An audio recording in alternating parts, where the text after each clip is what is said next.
एक बार फिर 7 दिसंबर के होने वाले वाकयात के बाद ये बाज़गश्त बहुत दूर तक दो बाज़गश्तें बहुत दूर तक जा रही है। एक बात ये बात जा रही है कि क्या वाकई में सिंधु देश के हवाले से तहरीक जोर पकड़ रही है, और दोम ये जा रही है कि क्या वाकई में सिंध को 3 हिस्सों में तकसीम करने का फार्मूला फाइनल की तरफ जा रहा है। इस हवाले से जो बातें कही जा रही है, जो गुजारिशात की जा रही है, जो लफ्ज इस्तेमाल की जा रही है, वो बड़े ही मायने खेज है, और इसके बारे में मैं आपको देने वाला हूं अंदर की एक बहुत अहम कहानी। लेकिन उस कहानी को सुनने से पहले जरा सी मैं आपको अंदर की वो बातें बताऊंगा जो अब तक आपके इल्म में नहीं होगी। 7 दिसंबर को सिंध कल्चर डे मनाया गया। इस सिंध कल्चर डे में जहां बहुत सारे वाकयात हुए थे, उन वाकयात में एक वाकया शारा फैसल पर हुआ था कि जिसके बारे में मैंने अपने पिछले प्रोग्राम में आपको तफसील के साथ बताया था कि शारा फैसल पर इस बात का डिसाइड हुआ था कि शारा फैसल पर कोई भी गाड़ी एफटीसी से सीधी रेड जोन की तरफ नहीं जाएगी, बल्कि उसे सदर की तरफ डाइवर्ट किया जाएगा। वहां पर जो लोग भी सिंध कल्चर डे के लिए आए थे, उनका और उनके वहां पुलिस के दरमियान तसादुम होता है, और उसके बाद उनमें से चंद लोगों को गिरफ्तार किया जाता है, और जिन लोगों को गिरफ्तार किया जाता है वहां पर उनकी गिरफ्तारी के लिए बुकला सामने आते हैं।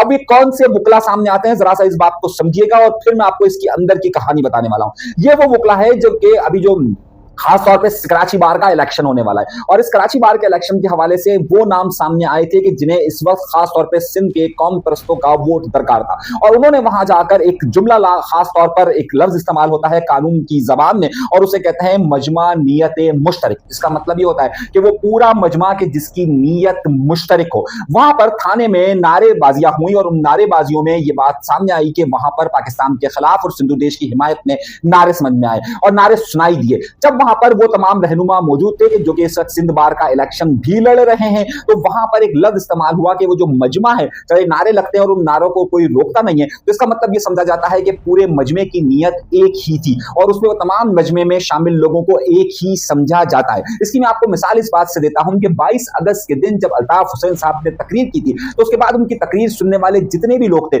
उन सब के खिलाफ मुकदमा दर्ज हुआ था, और आज तक एनक्यूएम इस बात को कहती रहती है कि हमने सिर्फ तालियां बजाई थी और हमारे ऊपर ये इल्जाम आयद हो गया था। यानी कि उस वक्त ये लफ्ज इस्तेमाल हुआ था कि कौन कौन वहां पर सहूलत कार है, यानी कि मजमा नीयत मुश्तरक, मजमा उस मजमे की नीयत क्योंकि मुश्तरक थी इस पर था। तो वो तमाम लोग, वो वकील वहां पर मौजूद थे जिनके सामने सिंधु देश के नारे लगे, तो इसके तहत उनके ऊपर उन सब में भी उसको बाकायदा जब उनको उठाया गया, कुछ लोगों को रिहा किया गया और उन मुकला रहनुमाओं को उठाया गया, तो फिर ये बात वहां पर सामने आई। दर हकीकत ये बहुत सारे लोग इस वक्त जो कराची बार का इलेक्शन हो रहा है उसमें सिंध की कौम परस्तों की तरफ से जो उठाए हुए स्लोगन और उनकी तरफ से वोट हासिल करने की ये कोशिश हो रही है। बार का इलेक्शन जहां पर तकसीम नजर आता है, वहीं पर कराची की सड़कें भी इस हवाले से तकसीम नजर आई। उसके बाद मामला यहां पर पहुंचा कि उसी 7 तारीख को बहुत सारे उर्दू बोलने वालों के खिलाफ वहां नारेबाजी की गई, गवर्नर के खिलाफ नारेबाजी की गई, आफाक अहमद के खिलाफ नारेबाजी की गई, फिर एमक्यूएम के खिलाफ नारेबाजी की गई, और फिर कराची में रहने वाले जो मकामी लोग हैं उनके खिलाफ भी नारेबाजी की गई।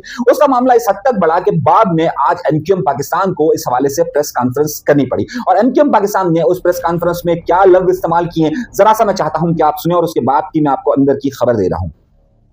कराची में एक सिंधु देश कायम कर दिया गया कि ये कराची के अमन को तबाह करके फितनागिरी, ये एक फितनागिरी है, ये एक फसाद की साजिश है, कराची के अमन को तबाह करने की साजिश है। एक मरतबा फिर भाई आपने एमक्यूएम पाकिस्तान के अल्फाज सुने और ये सारे मामला सुने। कराची के अंदर जहां पर इस हवाले से बहुत ज्यादा दबाव बढ़ता जा रहा है, वहीं पर कराची के 2 बड़े संगीन मसाइल हल होकर नहीं दे रहे हैं। आज फिर कराची शहर के अंदर 3 अफसोसनाक वाकये पेश आए। पहला वाकया उस वक्त पेश आया कि जब कराची के इलाके सुरजानी टाउन के अंदर एक नौजवान को एक वाटर टैंकर की जद में आकर वो जहां बाक हो गया। उसके बाद दूसरा वाकया औरंगी टाउन में, और उसके बाद तीसरा वाकया भी पेश आया। 3 वाकयात पेश आए, एक में एक छोटा बच्चा जहां बाक हुआ, एक में मियां बीवी जद में आए, और एक में एक नौजवान आया। मामला यह है कि वहां पर फिर मुश्तिल अफराद ने एक वाटर टैंकर को आग लगा दी। आग लगाने के बाद सूरत हाल यहां पर उस वक्त आती है कि जब अगर आग लगा दी है मुश्तिल अफराद ने और जाहिर वहां पर लाश पड़ी होती है, तो उनके ऊपर तो पुलिस, सिंध पुलिस इंसदाद दहशतगर्दी का मुकदमा दर्ज करती है,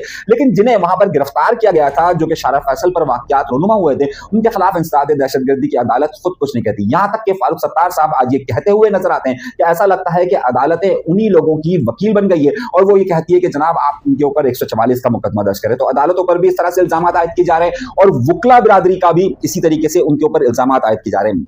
इस वक्त सिंध बार में कराची बार के जो इलेक्शन हो रहे हैं उसमें ये बातें बहुत ज्यादा शिद्दत के साथ आ रही है कि कौम इस कौम परस्त वोट को हासिल करने के लिए ज्यादा शिद्दत के साथ यहां तक कि जस्मम या जस्कम जैसे नारे भी बुलंद करता हुआ नजर आता है। इस वक्त हाल में एक बड़े अहम वकील ने हमें ये बात बताई कि क्या ये बात होनी चाहिए कि अगर इसी मजमाए नियत मुश्तरक की बात होती है तो फिर इसके तहत उन तमाम वकला को अब एक हल्फनामा जमा करवाना चाहिए कि उनका पाकिस्तान दुश्मन नारों से कोई ताल्लुक नहीं है और उनका इस बात से कोई ताल्लुक नहीं कि वो किसी कौम परस्त तहरीक का किसी भी जगह पर हिस्सा नहीं है।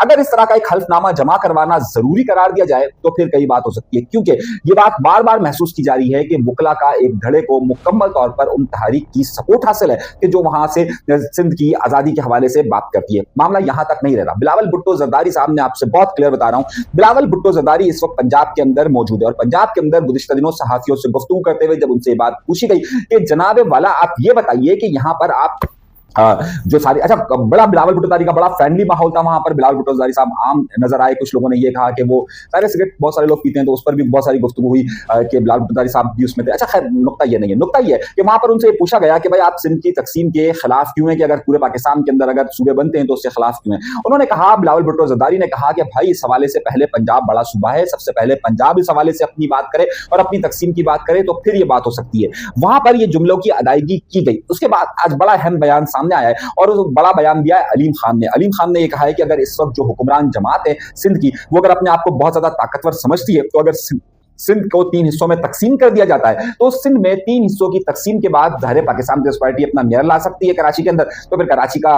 वजीर आला भी उनका होगा और अगर एक मेहरान सूबे की बात की जा रही है तो भी उनका वजीर आला होगा और इस तरह से तो फिर पाकिस्तान पीपल्स पार्टी के 3 वजीर आला हो जाएंगे। ये मैं नहीं कह रहा, ये अलीम खान ने बयान दिया। उसके बाद एक और बड़ा अहम बयान सामने आया और ये बयान मैं आपके सामने रख रहा हूं और उसके बाद पाकिस्तान मुस्लिम लीग नून के अहम रहनुमा ख्वाजा साद रफीक का बयान सामने आया। जरा सा इस बयान को देखिए। पाकिस्तान में छोटे सूबे बनाने का मुतालबा महज पंजाब तक महदूद नहीं है। ये बात कही किसने? ख्वाजा साद रफीक ने बिलावल भुट्टो जरदारी को जवाब देते हुए। उन्होंने कहा कि मुतालबा सिंध, पख्तूनख्वा और बलूचिस्तान में भी बदर्जे उत्तम मौजूद है। छोटे इंतजामी यूनिट्स अवामी मसाइल को मकामी सतह पर तेजी से हल कर सकते हैं, लेकिन ये अमल जब भी होगा सब जगह होगा। यानी कि ये सिर्फ अगर बिलावल भुट्टो जरदारी ये बात करें कि पहले पंजाब हो तो ये नहीं है, बल्कि ये सब जगह होना चाहिए। पंजाब गूंगा नहीं है, महज पंजाब की तकसीम काबिल कबूल नहीं है। यानी कि वो पंजाब की सिर्फ अकेले की तकसीम की बात नहीं कर रहे कि अगर पंजाब को तकसीम किया जाए तो उसके साथ साथ सिंध को भी तकसीम किया जाए। अगली दलील वो देते हैं कि अगर 12 करोड़ का सूबा बड़ा है तो 7 करोड़ का सूबा भी छोटा नहीं है। यानी कि वो सिंध की तरफ और बिलावल भुट्टो की तरफ इशारा कर रहे हैं। वो कह रहे हैं कि इतनी बड़ी आबादियों या वसीओ अरीज रकबों पर मुश्तमिल सूबे चलाना निहायत मुश्किल काम है।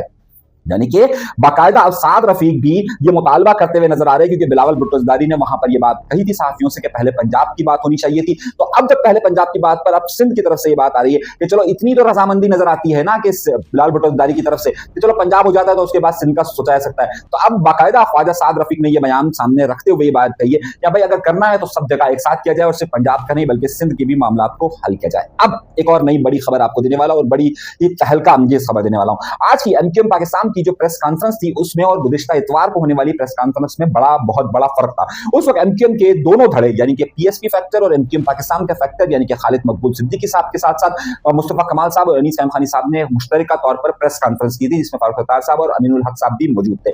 आज के प्रेस कॉन्फ्रेंस में एक बार फिर ये तकसीम वाज़ेह तौर पर नजर आई। एमक्यूएम पाकिस्तान के फैक्टर यानी कि फारूक सत्तार साहब और अमीनुल हक साहब मौजूद थे, लेकिन जहां पर एक बार फिर पीएसपी का फैक्टर मौजूद नहीं था। तो ये तकसीम उस दिन के हवाले से तो नजर आई, लेकिन आज जो है उस तकसीम का खात्मा नजर नहीं आया। अब आइए तहलका अंगेज खबर देने वाला हूं आपको। सिंध के 2 बड़े हलकारों के दरमियान इस वक्त सर जंग का सिलसिला जारी है। एक मीटिंग है, एक बहुत अहम शोबा होता है सिंध असेंबली का, या एक आप समझिए कि एक कमेटी है जिसे पीएसी कहा जाता है, जिसे पब्लिक अकाउंट कमेटी कहा जाता है। पब्लिक अकाउंट कमेटी की सरबराही कर रहे हैं निसार खोड़ो साहब, और निसार खोड़ो साहब पाकिस्तान पीपल्स पार्टी सिंध के सदर भी हैं। एक मशकूक सी बात कही गई थी कि इनके जो सेक्रेटरी थे जो सिंध असेंबली की तरफ से इनको प्रोवाइड किए गए थे, उनका नाम था मोहम्मद खान रिंद। बहुत सारी शिकायतें मौसूल हो रही थी, डायरेक्ट और इनडायरेक्ट। बाकायदा जो सैयद अवैस कादर साहब हैं यानी कि जो कि स्पीकर सिंध असेंबली हैं, उनके पास बराह रास्त या बिलवास्ता तौर पर कुछ ऐसी शिकायतें मौसूल हो रही थी कि इस कमेटी के सेक्रेटरी के किरदार और इस कमेटी के बहुत सारे मामला पे शुकूक व शुबहात का इजहार किया जा रहा था। जिसके बाद सैयद अवैस कादर साहब ने एक फैसला किया, और सैयद मैं आपको बड़ी डिटेल की कहानी बता रहा हूं। सैयद अवैस कादर साहब ने एक फैसला किया और उस फैसले के तहत उन्होंने ये काम किया कि जो मोहम्मद खान रिंद है उन्हें उस कमेटी की सेक्रेटरी सेक्रेटरीशिप से हटा दिया। अब ये मामला जो पब्लिक अकाउंट कमेटी की मीटिंग जो मुसलसल हो रही थी, अच्छा बाकी भी बहुत सारी कमेटियां इनकी मीटिंग्स नहीं हो रही थी, लेकिन पब्लिक अकाउंट कमेटी की मीटिंग लाजमन हो रही थी। अब जरा अकाउंट का मसला हो, आप मेरा इशारा समझते हैं ना, जब अकाउंट का मसला हो तो बहुत सारे मसाइल सामने आते हैं। सैयद अवैस कादर साहब का एक जब ये शिकायतें या जो उस तरह की उनको आवाजें आना शुरू हुई, तो उन आवाजों के बाद उन्होंने जब उस सेक्रेटरी साहब को वहां से हटाया है, तो उसके बाद से पब्लिक अकाउंट कमेटी का कोई भी इजलास नहीं हो सका है। और इस पर काफी शुकूक व शुबहात का इजहार किया जा रहा था। इस कमेटी की कारकर्दगी क्या खुद जो कि दूसरों के अकाउंट की डिटेल्स को समझने के लिए, क्या इसकी ये वाली कमेटी खुद अपने अकाउंट्स को सही मैनेज कर रही है? मेरी बात को समझिए। पब्लिक अकाउंट कमेटी का मतलब पूरे सिंध के अंदर जितने भी ये फाइनेंशियल इश्यूज हैं, उसमें जो भी चीजें आती हैं उस पर एक निगरानी का काम वो करती है। मगर अब सवाल ये उठाया जा रहा था कि खुद जो दूसरों की निगरानी कर रहे हैं, उनकी निगरानी ठीक है या नहीं है। मैं बंद लफ्जों में आपको बहुत बड़ी खबर दे रहा हूं। उसके बाद से स्पीकर साहब और सदर साहब यानी कि पाकिस्तान पीपल्स पार्टी सदर साहब के दरमियान एक सर्द जंग का आगाज कहीं कहीं पर नजर आ रहा है। मैं ये नहीं कह रहा कि ऐसा है, लेकिन ये नजर आ रहा है। और इस वक्त जो मौकिफ अवैस साहब का है, वो वाज़ेह तौर पर मौकिफ है कि कुछ शुकूक व शुबहात थे, जब तक उसकी वजाहत बिल्कुल ठीक तरीके से नहीं हो सकती, तब तक मेरा ख्याल है कि उन सेक्रेटरी साहब को हटा दिया जाए। ये मैं आपको शुकूक और शुबहात से तशबीह दे रहा हूँ। लफ्जों का तायुन ने बड़ा गिन चुनकर कर रहा हूँ, क्योंकि अकाउंट कमेटी है तो आप बाकी सारी चीजें बहुत अच्छी तरीके से समझ सकते हैं। अगली खबर और उससे बड़ी खबर की तरफ मैं चल रहा हूँ और बड़े अहम मामले की तरफ आपको मैं लेके जा रहा हूँ।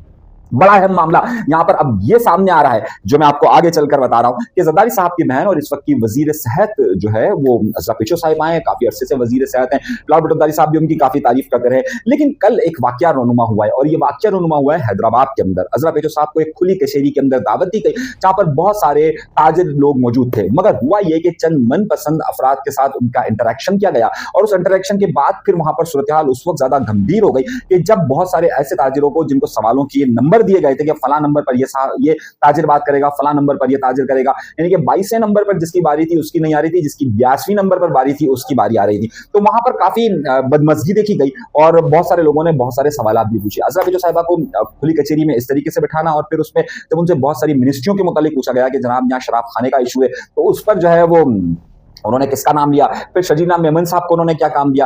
जरा सा चाहिए कि पाकिस्तान सिंध हुकूमत के जो वजीर हैं वो जरा जाकर इन बातों को देखिए कि किन किन वज़रा की शिकायतें वहां पर हुई है, उस पर अमली कदम होता है या नहीं होता है। लेकिन अज़रा पेशो साहिबा को इस तरीके से बगैर तैयारी के बिठा देना मेरे ख्याल से मुनासिब काम नहीं था। अगली खबर और उससे बड़ी खबर कि क्या इमरान खान साहब को कराची मुंतकिल किया जा रहा है। कुछ लोगों ने मुझे ये कहा कि खान साहब को कराची मुंतकिल किया जा रहा है। अडियाला जेल के बाहर होने वाला ड्रामा या अडियाला जेल के बाहर होने वाली सारी बातों के बाद अब इस बात को कहा जा रहा है कि या तो उनको मच जेल के मुंतकिल किया जाए, या उनको सिब्बी जेल लाया जाए, या उनको कराची की जेल लाया जाए।